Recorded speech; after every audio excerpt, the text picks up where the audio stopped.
Guys सोचो जरा 2 साल का छोटा सा मासूम बच्चा जो अभी तक पॉटी करना सीख रहा है, उसको अचानक से एक रात उठाया जाता है और अगले दिन उसको चाइना का बादशाह डिक्लेयर कर दिया जाता है।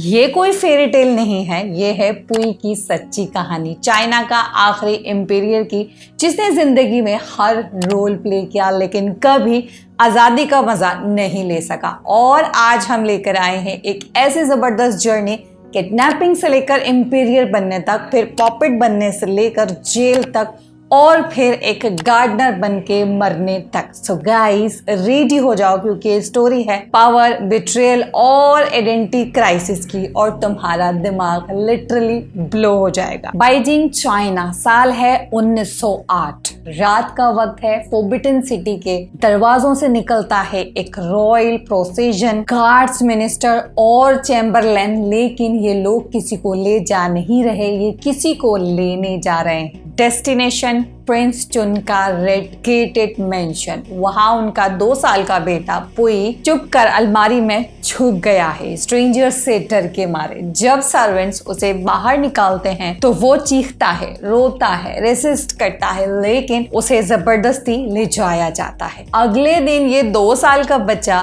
डिक्लेयर होता है as the emperor of China, Qing dynasty का अगला बादशाह। लेकिन उसे कुछ समझ नहीं आता। उसके लिए ये सिर्फ इतना है कि कुछ अजीब लोग उसे उसकी माँ से दूर ले गए और उसको रॉयल कपड़े पहना के उसके सामने जमीन पे माथा रगड़ रहे हैं। कोरोनेशन के दिन पुई का गला भर आता है। फ्रीजिंग कोल्ड में अनजाने लोग उसके सामने कोटो कर रहे हैं। 3 दफा घुटने पर गिरना और फिर जमीन से टकराना, और वो उनकी जबान भी नहीं समझता। उसकी माँ अलाउड नहीं है और वेट नर्स वॉन्ग भी सेरेमनी से बाहर है। Emotionally support zero. पुई को समझ नहीं आता कि वो अब कोई नॉर्मल बच्चा नहीं रहा, अब से वो लोगों के लिए जिंदा खुदा है। हर दिन नए कपड़े, नए खिलौने, नए सर्वेंट्स, लेकिन असली चेहरा तन्हाई, कंफ्यूजन और पावर का एब्यूज।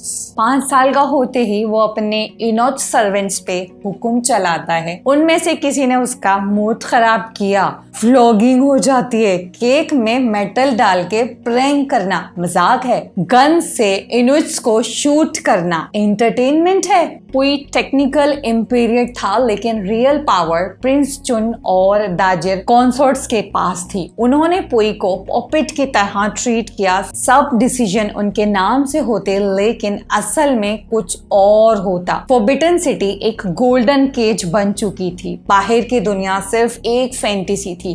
फिर एक दिन उसकी जिंदगी में आता है रेगनल्ड जॉनस्टन, एक ब्रिटिश स्कॉलर, और ये बंदा बन जाता है उसका इंग्लिश टीचर और सीक्रेटली वेस्टर्न वर्ल्ड का दरवाजा खोलता है उसके लिए। पुई को ऑक्सफोर्ड का ड्रीम आता है, इंग्लिश सूट्स पहनने लगता है और अपने माचो ब्रेड भी कटवा देता है जो ट्रेडिशन के खिलाफ होता है। लेकिन वो जॉनस्टन से कहता है कि मुझे भगा लो। उसका टीचर मना कर देता है क्योंकि उसे अपना स्टेटस चाहिए होता है। एक और बेट्रियल, एक और हार्ट ब्रेक। 16 साल की एज में पुई को कहा जाता है कि अपनी दुल्हन चुनो।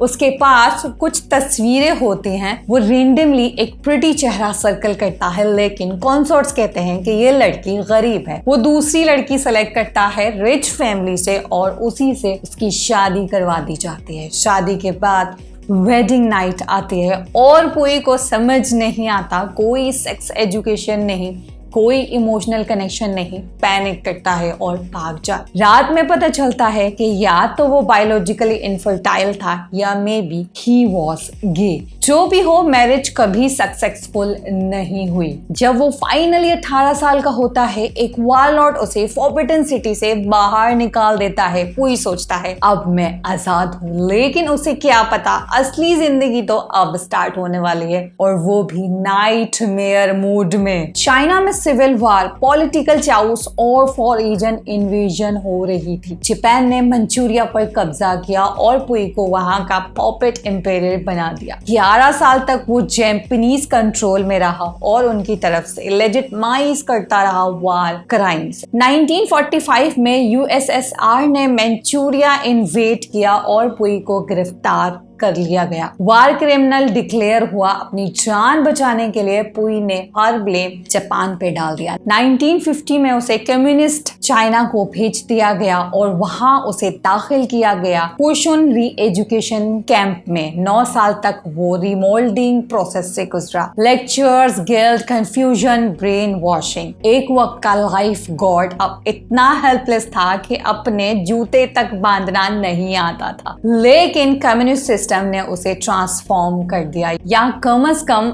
दिखावा जरूर करवा दिया। पुई जेल से निकलकर अपनी बहन के साथ रहता है। एक दिन वो टूर गाइड बनता है वही फॉरबिडन सिटी में जहां वो कभी इंपीरियल बना था, अब सिर्फ गाइड यूनिफॉर्म में। आखिर में उसे एक जॉब मिलती है गार्डनर की। प्लांट्स के साथ वक्त गुजारता है क्वाइटली और एनोनिमसली। पहली बार जिंदगी में थोड़ी सी आजादी मिलती है। पुई का सफर एक परफेक्ट मेटाफोर है पावर का, इल्यूजन का। जिंदा खुदा बना लेकिन हमेशा किसी और का पॉपेट रहा। उसकी आइडेंटिटी उसके कंट्रोल में कभी नहीं थी। कभी इंपीरियर, कभी ट्रेटर, कभी कम्युनिस्ट। वो 1967 में दुनिया को अलविदा कह गया। ना उसके पास ताज था, ना कोई अवाम, सिर्फ कुछ यादें और एक ट्रेजिक लेगेसी।